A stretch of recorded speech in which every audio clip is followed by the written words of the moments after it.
Security guards everywhere. Stephanie White's awestruck moment with Caitlin Clark resurfaces after Fever coaching move. After serving as head coach of the Connecticut Sun for the past 2 seasons, Stephanie White has made a major move. She'll now be coaching the Indiana Fever's impressive roster, which features the 2024 Rookie of the Year.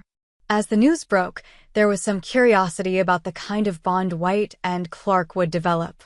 Handling a talent like the 22-year-old Iowa native, who's been shattering historic records game after game, is no easy task. I've been fortunate to call a number of her games throughout her career, but there's nothing like this season, White admitted on the Fieldhouse Files podcast aired in April this year. White knows the pros and cons of working with incredible talent. Her most impactful memory of Clark, which she'll never forget, comes from a game at Maryland. During that time, White was staying in the same hotel as Clark. She recalled going down 3 hours before the game, only to find the hotel packed with hundreds of people. It was roped off like it would be for an NBA or NFL team. There were security guards everywhere, White described. Impressive, right? By that time, Clark was already a sensation, averaging 31.6 points per game and having various records etched under her name. In fact, when she left for the WNBA, she was already a leading scorer for the NCAA and off the court, had helped Iowa's economy, contributing between $14.40 and $52.3 million to GDP and generating about $82.5 million in consumer spending. It may just be the reason why White heard someone refer to Clark as the Taylor Swift of women's basketball. Well, the pop singer herself brought an estimated $200 million economic boost to New Orleans this past weekend. As a fan herself, Clark would be thrilled. But on a more serious note, White addresses the impact this speaks about.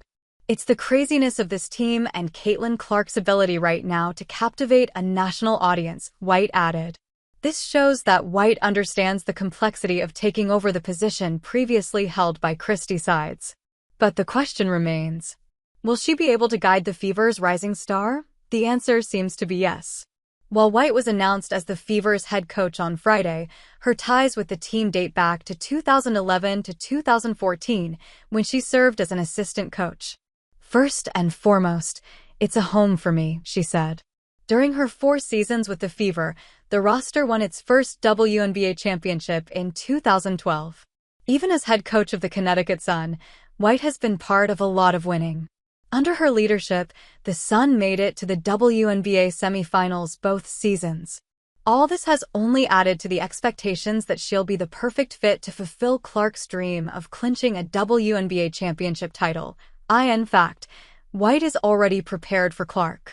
She's a student of the game, she loves basketball, and she has been so great with how she handles all of the attention. She just wants to play, she just wants to win. I'm looking forward to coaching players like that, this young franchise, this young team, she said, and she's right, the Fever have made great strides in 2024. With their young roster, the team improved to a 20-20 season, securing the number 6 seed in the playoffs under Christy Sides. Though it was their first playoff appearance in 8 years, it wasn't enough to get them to the second round. However, things seem to be looking up with White's arrival. Even Clark believes White is a really great basketball mind. I think she's somebody who's been supportive of my game, and it's been fun to talk to her at shoot-arounds throughout my college career, and she has always been really supportive, Clark shared in May. Overall, everything suggests White is going to excel in her new role. What do you think?